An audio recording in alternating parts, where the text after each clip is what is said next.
Squadron 42's development is the lion's share of the dev power coming out of Cloud Imperium. There's still a lot of work going into Star Citizen, but most of it's going into Squadron 42. We have Chris Roberts in the UK as part of a push to get Squadron finished and out the door, and the expansion of the studios this year in the UK and Frankfurt.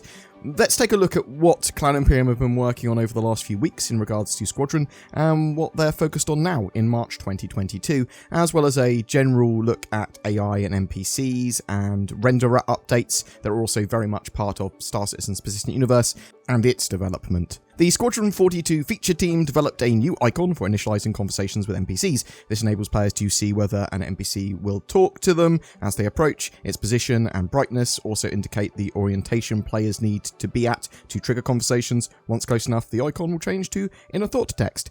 The team also reviewed the latest character customization design, then iterated on its functionality to hide a lot of underlying complexity and streamline the interface. They also looked at more technical challenges, including how to seamlessly go from front end straight into the game and then gameplay without a loading screen. Seamlessness is a major part of Star Citizen and apparently Squadron 42.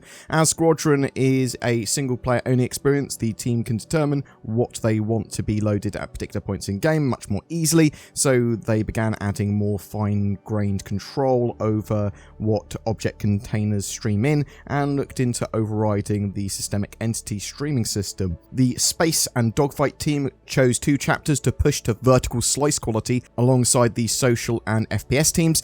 They also continued to work on turret gameplay and the experience there. The FPS team worked to bring several chapters to vertical slice quality level, with a seamless focus for the player experience being a high priority. VFX worked closely with the flight experience team to implement effects for several key combat set pieces to give the players the best possible experience of a battle raging around them. Environmental art focused on major locations to coincide with a collaborative design and project push. For Chemline, which is a major location and point of interest, they envisioned what the dam, facility and other locations would have looked like when new. They'll then age and damage the designs to depict the facility's years of abandonment.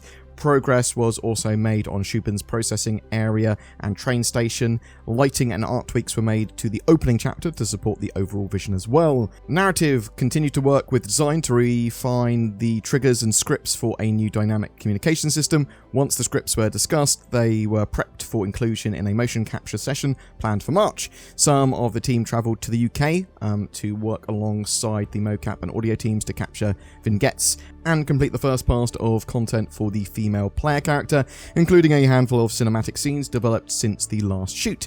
They also began to work with the AI team on behaviour for new NPC professions. After the initial conversation of what this character was intending to do, the teams began to flesh out an initial set of lines to keep progress moving. Quick placeholder recordings were created for a more fully functional prototype. These will then be reviewed and iterated on, adding or subtracting lines as needed until they define the best behaviour flow. Once approved, full scripts will be written and put on the docket for capture. Finally, some of the team sat in with various directors and leads to walk through social areas and assess whether more content is needed, and if so, whether it can be created from existing assets or needs something new. AI content began closing down the first pass on the coffee shop vendor. This is an example of the existing bartender behaviour with minor extensions being used to deliver different shop experiences. In this instance, additional content was only required on the art, animation and level design sides. The team also added template particle effects, set up VFX animation triggers and added the counter terminal to allow for some more idle activity for the vendor. They're currently devising additional coffee shop layouts and creating wild lines for the security behaviours that they're working on. The team also added new wild lines, fixed the transition between at ease and to attention, and play tested guard reactions to players moving around or loitering in front of restricted areas. The vending machine used in the eating and drinking NPC flow progressed throughout February. This behaviour allows certain NPCs to try and steal items from the usable and get frustrated if their attempt does not succeed. The team also added malfunctions that cause items to not be delivered. Vending machines currently have a placeholder building blocks UI that changes whether the NPC is buying or attempting to steal. Specifically for Squadron 42, the team focused on implementing deck crew behaviors. Last month, they integrated multiple roles, set up the right usables for each individual, fixed the air traffic controller behavior to work correctly with the landing officers, and started doing wild lines. For the medical and worker behaviors, the team began creating proper documentation to allow the location teams to replicate the respawn vignette in multiple locations around the game. The AI feature team continued to iterate on Vandal combat, balancing and tweaking functionality so that it works together properly. For example, multiple NPCs attacking the player and friendly AI targets. The aim is to ensure players are challenged but not overwhelmed if they follow the correct tactics. With this in mind, they improved some existing behaviors, including adding a 180-degree back attack when the player moves behind the Vandal. They also further developed force reactions from different attacks and improved the look of Vandal stagger and dodging animations. On the human combat side, the team finalized the basic skeleton of NPCs reacting to finding a dead body. This includes functionality to notify friendly AI so they can coordinate and hunt down the player. They also worked closely with design to implement a new combat behavior, design with support for different tactics. The firing range and weapons training behaviors are also approaching completion, with the team creating feature test maps for the automated testing system, enabling them to maintain functionality as they move on to new areas of code. AI tech progressed with the planetary navigation mesh and navigation links. Navigation links were also extended to include an easier way to debug additional markers, enabling the team to identify locations in space that they can then align specific animations to for the environments. For example, when an NPC needs to jump to a rail to climb up to a high location, and in this instance the character's hand must perfectly align with the rail asset while using motion warp technology to account for the required height. On the subsumption side, the team added interesting functionalities to allow mission logic to branch its flow based on what's happening systemically in the world. They implemented a solution where mission logic can use NPC and entity tracking variables to listen to broadcasted systemic events from specific agents. In support of this, systemic behaviors can now expose the information that they want missions or any other listener to be notified of. Dynamic conversations progressed last month too, with the team exposing functionalities for activities to mark up areas where NPCs can talk to each other. When in usables that contain multiple characters, routing functionalities retrieves all possible participants and then dynamically spawns conversations relevant to the available characters. NPC trolley push and pull was also updated. The subsumption interface now allows the explicit push as a move request, while improvements were made to path following precision. While debugging movement issues also related to NPCs ended up outside the playable area, new functionality was added to allow NPCs to store breadcrumbs. This lets them trace back their most recent movements, allowing the team to better investigate what went wrong. On the ship side, AI features continue to work on functionality to allow ships to land anywhere.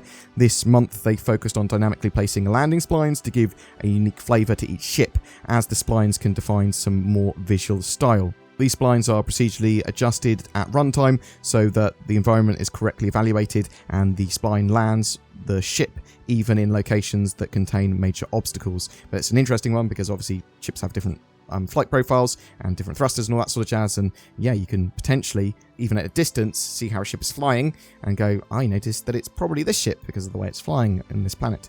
NPC locomotion improvements progressed well. For example, this month they focused on improving the basics for NPC to NPC collision, implementing a collision resolver that allows NPCs to detect when they are stuck and resolve the situation. Alongside specific locomotion work, improvements to the look and aim components continued so that both can share as much of the same code as possible, and therefore improvements as possible as well. Animation, they broke down their level needs after a briefing session with game leadership. They then worked on selects and deselects for a selection of new weapons, the fire extinguisher, combat multi-tool, and zero-G traversal. For AI, they worked on the armory, vending machine, cowering, surrendering, and consoles. Facial animations were also improved across some key character scenes. Character art continued to focus on the Navy uniform assets and also began to work on the armor for the Screaming Gallisons. They also looked at the base character bodies, tweaking them for better shape and realism. The concept artists investigated animated helmets to allow seamless transitions when putting them on or off. The graphics team continued their push for the Gen 12 renderer, with a large portion of scene rendering enabled in the main branch. While this doesn't have all the optimizations yet, it's a crucial first step in seeing significant performance improvements. They're currently awaiting engine optimizations on the main thread, so they can get the most from Gen 12 improvements, and many things are being ported over to that system currently. They also continued making the shader authoring process more modular, developing the fire hazard system, and improving the auto test system to ensure they don't introduce instability to the rest of the development team. The physics team continued to work on soft bodies. Among other things, the system now allows visual skins to blend between skinned and simmed positions. The stepping rate of soft bodies was also increased to 120 Hz. More updates, more good, I suppose. Work continued on general physics optimizations, while improvements to wheeled vehicles also progressed. Ropes are being overhauled and received a new simulation mode as well. Boom! That's it for your Squadron 42 development highlights for this month. They appear to be making big pushes in certain areas to get the game out, but it is hard to put it all into context, and how much polish is everything going to need even when it is done. Without a full Squadron 42 roadmap, it is harder to tell, but it's good to at least see some of those updates and context with these sort of reports that Cloud Imperium do. And we do have the roadmap as well to some extent with that progress tracker. However, as I said, it is hard to put it all into context altogether, and maybe Cloud Imperium will start to give us a bit more information in the future. What do you think, though? When do you think we'll see Squadron 42 in our hands? Could we have it in the next 18 months? Will we start to see it talked about more at CitizenCon this year, maybe with a sort of traditional sort of media and advertising push, or maybe it's a lot further out than I expect? Are you excited and hyped for Squadron, or are you waiting to see more about it? Do you think it could be a long way off, so why get excited for it? Or are you much more into Star Citizen as an MMO rather than Squadron 42 as a single player game? Whatever your thoughts, I'd love to hear from you in the comments below. I am French and sophisticated. I am also French and also sophisticated. Let us go on a date. Neither of these people are French or sophisticated. It was me doing a funny voice, as well as showing the horrors of dating online and what happens if you accidentally catfish yourself with two of your own accounts. But French people don't talk like that even. No one does. NordVPN can make you appear to be in France, but it doesn't make you French, as I've now found out. It can be used to improve security or give you more accessibility to the internet. I can watch all my favourite shows. Get yourself NordVPN today in the links below and maybe be a better version of yourself. Now that's shilling for you.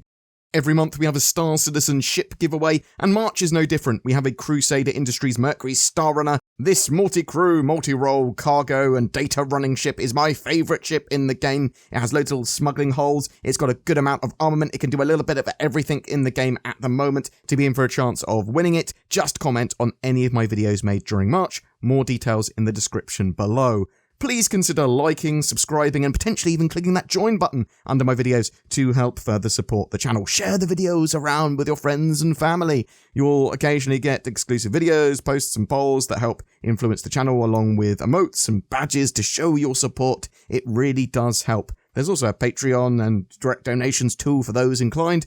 Thanks for watching, and I hope that you have a great March 2022!